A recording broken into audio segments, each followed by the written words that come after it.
All right, welcome back to the lab. We are going to do another hands-on experiment today with our lab kits. So this experiment has a lot of pieces of equipment that you need.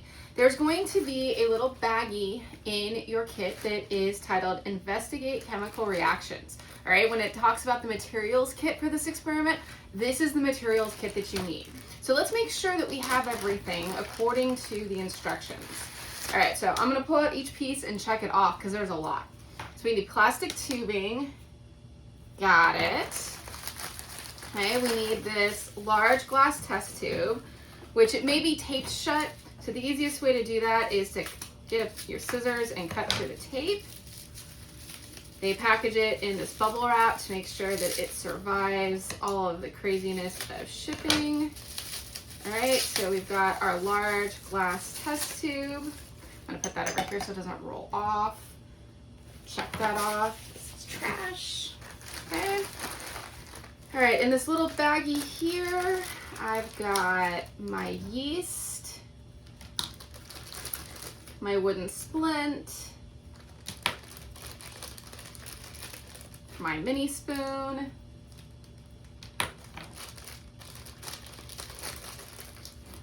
my rubber bands, my 2 stoppers. Okay. I've got my steel wool. And oh, I've got my first bottle of chemicals, which is that lime water. So if you haven't already, make sure that you have your PPE on. So I've got a lab coat, so that's what I'm using. So I'm gonna go ahead and button that up before I start messing with the actual chemicals. I'm gonna go ahead and put on a pair of gloves. Pull out a pair here. Okay. All right. Get my gloves on. Then I can start dealing with my chemicals. Okay, so this should be lime water. All right, it is indeed labeled correctly. You know, I need my safety glasses on as well. I wear reading glasses, so sometimes I feel like, oh yeah, gotta put my other pair on. All right, there we go. Okay, now from your chemical set, you do need a few things. All right, we've got our hydrogen peroxide, our vinegar, our baking soda, our magnesium ribbon, and our 1 molar hydrochloric acid. All right, so I've got all of those things from my first chemical set. Okay, I'll turn the page, and now I need a whole bunch of equipment from the equipment kit. So you're going to need some graduated cylinders. So here's both your 50 and your 10. Okay, I've got my beaker right here. I put the big test tube in it. It says you also need your little test tube, so I put that in there for the moment. All right, we've got pipettes, got my thermometer, my test tube rack, my plastic test tubes. I can put this one in the rack as well. My ruler, I have my grease pencil to mark with. I have my forceps. I have my balance. I have a candle. Okay, I also need to have something to light with, so I'm gonna get out my lighter. I've got my roll of paper towels for cleaning up messes. We've got some scissors. It says you need a small cup, 7 ounces or greater. One of the plastic cups that,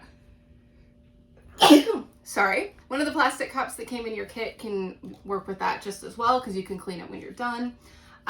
Timer, most people have timers on their cell phones now, and you need your cell phone for taking pictures. And then I've got my jug of purified water over there. Okay, now this experiment is going to show us a whole bunch of different types of chemical reactions. So when you read through the whole protocol, you will see in the background, it talks about synthesis reactions, decomposition reactions, double displacement, single replacement, combustion. Those should all sound very familiar to what we have done in lecture so far. So all of those theoretical things that we talked about in lecture, all the pictures that you saw of various different reactions. Now you're actually going to get to do them. You're going to get to see in real time what each one of these reaction types actually looks like. Okay, so you can go through again that background information and just refresh yourself a little bit. Okay, now also in the background, it's going to talk about tests for gaseous products.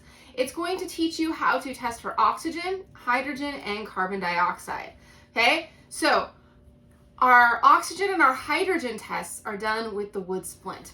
If we're testing for oxygen, what we do is we light the splint and then we blow it out. Talks about a glowing splint. So as soon as you blow it out, what that does is now the splint will just be glowing a little bit. It'll still be hot, meaning that it can still reignite. And so if oxygen is present, if you do it correctly, after you blow it out, it should reignite. Now, sometimes these tests can be a little bit hard to do. You kind of have to be a chemistry octopus sometimes to do some of these gas tests. So you want to make sure that you have everything ready to go before you start whatever reaction needs to test for a gas. So make sure you read through the procedure carefully before you do each step. And then if you know you are going to be doing a particular step that requires you to test for some sort of a gas, have it ready, okay? Have your splint, have something lit that you can light your splint with very quickly. Start your reaction, okay? Light your splint. If it's oxygen gas, blow it out, test for your gas, okay? So when you're doing the oxygen gas, you've got it, and you'll be putting it at the mouth of the test tube, okay? It can escape very quickly, which is why you want to make sure that you are ready to go as quickly as possible. Hydrogen gas, it's a similar sort of test, except instead of blowing it out and waiting for it to reignite, what you do is you light it and you put it in the mouth of the test tube. And if hydrogen gas is present, you should hear a pop or a bark or some sort of sound associated with the hydrogen gas interacting with that flame. Okay? And then your carbon dioxide gas, you're going to use that lime water to test for your carbon dioxide gas. Okay, now before we get started, we still have more setup to do. This particular experiment has a lot of steps. Okay, there's some it's on wheels, I forgot to lock them. There's some preparation steps that you need to do. All right, so you have two stoppers here. All right, one stopper will eventually be used to hold some magnesium ribbon. The other will be to set up a little bubbler apparatus. All right, so it's going to tell you to use your scissors to cut a 1 centimeter piece of magnesium ribbon. So you have way more than 1 centimeter of magnesium ribbon here. So I'm going to get my ribbon out. I'm going to go to the metric side of my ruler.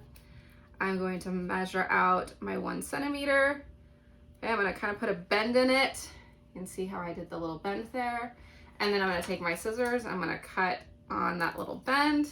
All right, the rest of this is going to go back in the baggie. And I can put it off to the side to be used for other experiments. And then my little tiny 1 centimeter piece of magnesium ribbon, okay?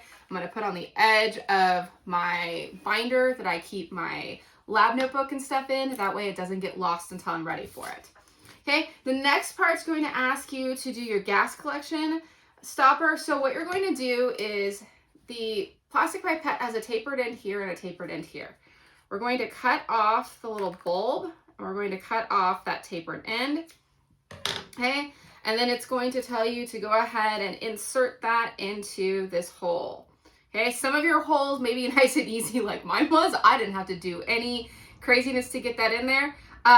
You're gonna put that through, and then your tubing here is going to go over the top of that. Okay, you may need to pinch the tubing a little bit to get it to go over the top. The instructions will mention that if you can't get it in, sometimes a little tiny drop of dish soap might help, because that will lubricate it. In the actual research lab or teaching lab, we would have glycerin available, but you don't have glycerin at home, so dish soap will do. All right, so you're gonna get something that looks like this, okay? And if you notice your big test tube, that's gonna fit like that eventually, okay? All right, so I've prepared my magnesium ribbon. I've prepared my little gas collection tubing. All right, And then it mentions that you can wrap a rubber band around your glass test tubes to keep them from falling off. I find it easier, you know, you only have one beaker, so I'm just gonna use a cup.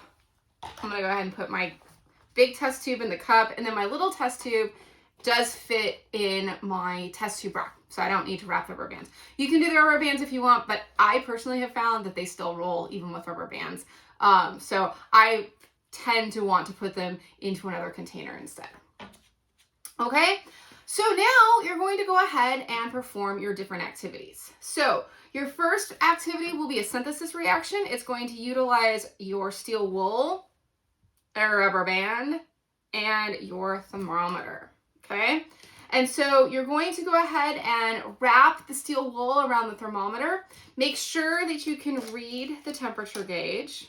Okay, if you can't read the temperature gauge, as the reaction starts, you may need to move the steel wool, but my thermometer, at least, the temperature gauge doesn't start until all the way up here. So if I'm smart about how I wrap my steel wool, okay, I can wrap my steel wool and have plenty of room to see my temperature gauge. All right, so you'll have to kind of play with your individual thermometer. I have noticed over using these kits for a few different semesters over the years now that the equipment is sometimes not 100% consistent from kit to kit. I've had some thermometers where it takes up the whole thing. I've had other ones like this where there's a gap there. So your individual thermometer may be slightly different than the one that was shipped to me. Everything that I'm using right now is from the kit that was shipped to me for this semester. I'm not using any of the equipment that I have saved from previous kits. So hopefully our equipment all came out of the same lot.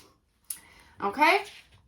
All right, so you'll go forth and do that. When it talks about recording stuff, okay, make sure you record. So you do have in the back here, data table 1. It's going to talk about observations and data. And so in the box for observations and data, record that initial temperature. And then it tells you to start your timer and to observe for 10 minutes, okay? Once you've started a reaction, if there is downtime, like observe for 10 minutes, you do actually need to stay with your reaction. Don't set something and be like, oh, that has to go for 10 minutes. I'm gonna go into another room and check on something, and then I'll come back when my timer goes off. No, you don't wanna leave anything unattended. It doesn't matter if it's just something that's reacting with the steel wool or something where you have flame going, it doesn't matter. As soon as you have an active reaction in progress, do not leave it unattended. If you know you're going to have downtime, it does say to observe, so you wanna make sure that you can take some observations. If you're not sure that you can stare at something for 10 minutes, bring a calculation with you, all right? Maybe print out one of the skill builder worksheets or something like that. And while you're observing, you can be, you know, looking at your experiment, try a calculation. Look at your experiment, try a calculation, all right? But make sure that you are present and accounted for. Also, don't fall into the trap of, oh, I have 10 minutes. I'm gonna pull out, you know, well, my phone's my timer, but I'm gonna pull out my tablet. I'm just gonna watch whatever videos you watch. What happens then is you forget about your experiment, all right? And then you don't get good observations. So make sure that you are focused and present with the chemistry the whole time you were doing chemistry, all right? Okay, so you're going to observe, you're going to record. It does tell you to record the temperature at 5 and 10 minutes. Make sure you do that. I will be looking for that. Okay, and then it's going to have you do some comparisons and some recording, some observations, both with a photograph and with your written word. When we record observations, pictures are a great supplement to that, but you don't want to let the picture stand instead of actually physically writing something down. Our lab notebooks, these are the important things that we keep in the lab. And if we have pictures to supplement, that's great. In fact, my research project that I did this summer, I actually had to do a lot of picture taking as part of my project. But along with the pictures that I took, I also had a description in my lab notebook of each picture, because I took hundreds of pictures. And so I would need to go back to my lab notebook and go, oh, here's the description of this picture. This one with this file name, this is the one that we're looking for in those hundreds of pictures that I just took. All right, so make sure you're writing your observations down, not just taking pictures of them. Okay, all right. Your next one, you're gonna look at a decomposition reaction where you use your hydrogen peroxide. So it's gonna tell you to measure 10 mils in the graduated cylinder and then pour into the large glass test tube. So when we are measuring with our graduated cylinders, remember that what we're trying to do is read the bottom of the meniscus, all right? So when I go to measure this, oh, I haven't used this bottle yet, so I'm gonna open it up for the first time. Okay, so my 10 mil mark is right up here, okay? So what I'm gonna do is I'm going to squat down and get at eye level, but I'm a little low. So you may need to kind of play with your countertop a little bit, and the best way to get as eye level as possible when you are using your graduated cylinder. Okay, so you're gonna pour in. You also may need to start up high a little bit. The other thing that you can do, okay, and I dripped a little bit when I did that because I was at a bad angle, so I'm gonna go ahead and get a paper towel. All right, the other thing you can do too is if you are close to the meniscus and you are having a really hard time pouring, you can go ahead and grab an extra plastic pipette, okay? And you can take some of that hydrogen peroxide and you can drip it with the pipette, okay? Now, normally we would never, ever, ever stick anything back in a stock bottle, okay? And so what you can do then is you can have a little waste beaker and you can squirt it in there. You can rest that pipette in there until you can clean it later. And then you can go ahead and cap your hydrogen peroxide, okay? You don't ever want to pour stuff back into a stock bottle because you don't know if it got contaminated or not, all right? So now I've got my 10 mils and it tells me to pour that into my large glass test tube, okay? So I'll pour it in there and then it tells me to go ahead and put that in my beaker, all right? So that's how you want to be measuring things out with your graduated cylinders, because if you are above the meniscus or you're below, you're gonna get something at an angle and you're not going to get the right amount. So you wanna make sure that you're trying to be as eye level as possible. Sometimes it's not perfect, but do your best, okay? All right, and then you will continue along. It's gonna tell you to add some yeast in there and to do some other things.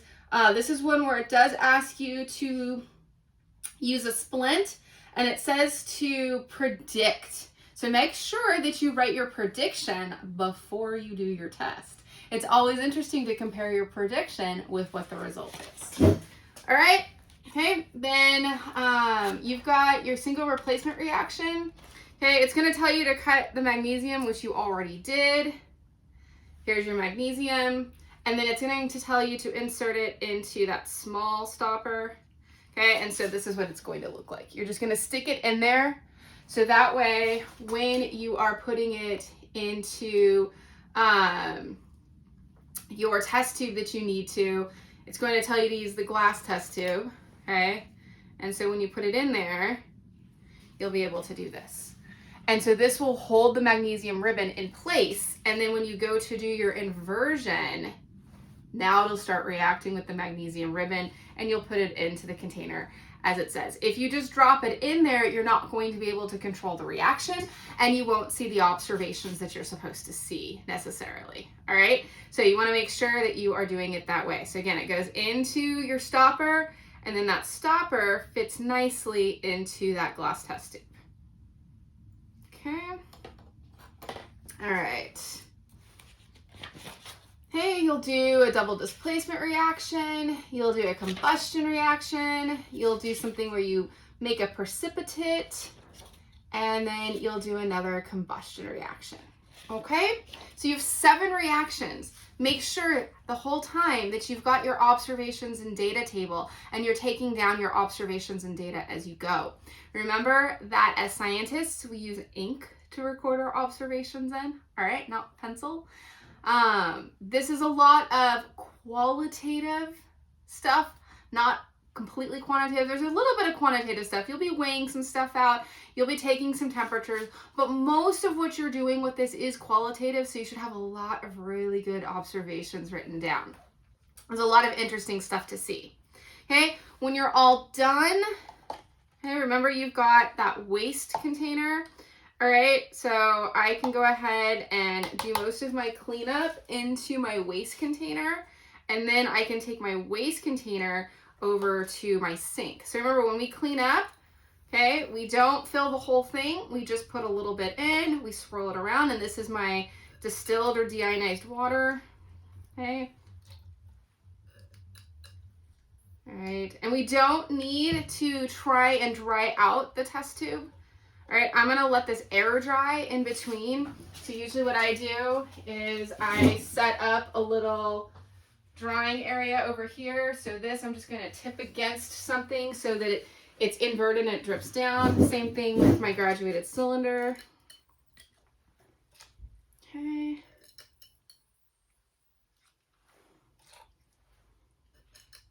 Let's go tip. Okay, same thing. I'm gonna go ahead and invert it over here, and I'm going to do that with the rest of any equipment that I have used. Now, the pipette's a little bit trickier. These pipettes are actually meant to be disposed of. They don't clean very well, but you only have so many in your kit, so you can go ahead and try and clean it, okay? So if you've used your pipettes, what you can do is in one of the little dishes, because you're just using water in this, so you'll be able to dump it out and dry it out later.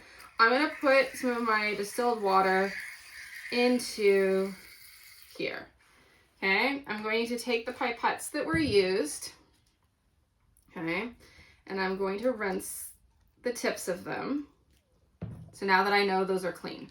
Now I'm going to draw up some of that water, and I'm going to swirl it around in my pipette and squeeze it up. I'm going to do it again. I'm going to draw up some of that water.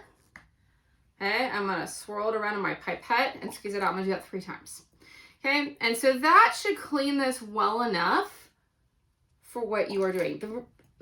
You can rinse it fairly easy. The problem is these don't dry terribly well, but as long as you wait a while in between using this one versus another one, with the way these home lab kits are, you should be able to go ahead and reuse this. All right, and so same thing, I'll put those over in my drying area. This I just had water in. I'll add that to my waste container. I'll add that to my drying area. And now that I've got everything cleaned up, I can take my 1 waste bottle over to my sink. I'll turn the water on in my sink. Okay, so make sure the water is running. And then as the water is running, anything you can dump down the sink, you'll pour this into that running stream of water. That way you know it's flushed down properly and isn't just sitting there, okay? And it will dilute it further. All right, so it'll run down that, and then as soon as that has run down, then you can go ahead and do the same thing. Use your distilled water, rinse this out 3 times, and then add it to your drying area. Okay? I hope you have fun with this experiment. There are a lot of different reactions to do, and it's really cool. Like I said, all of those things we talked about in theory, now you get to do in practice, which should be way more interesting and dynamic, and hopefully will gel those different reaction types in your head after you're done. All right, have fun, be safe, and I hope you enjoyed this one.